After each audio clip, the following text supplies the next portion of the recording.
點解你一搭呢個電梯就要耷低頭啊？啱啱。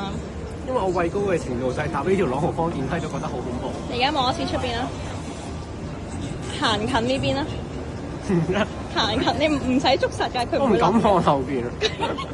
你而家望3秒後面，我唔敢望後邊。我數3聲，你望3秒後面，3、2、1，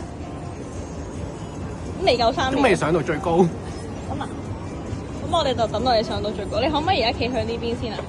我唔敢行啊！你企向呢邊先。我唔敢行。你試下移動你隻腳啊！唔得，我要捉住。我認真㗎，我最多放落嚟。你放，但係你放低隻腳。我要踩2級先，我要踩2級先有安全感啊！好啦，我哋而家已經去到呢度。我而家差唔多去到最高啦。喺呢度，差唔多去到最高。㗎，你覺唔覺啊？我唔覺喎。你應該可以唔，你唔覺得佢有啲咁樣好嘅咩？點樣路啊？你用你嘅身體 movement 形容下。嗱，你而家行出去出邊望3秒，望向後邊3秒，3、2，喂，3、2、1 ，OK， 擰翻轉頭啦得。我捉住我，你叫我企喺度唔捉住我得唔得？我得。走啦，你而家到啦嘛？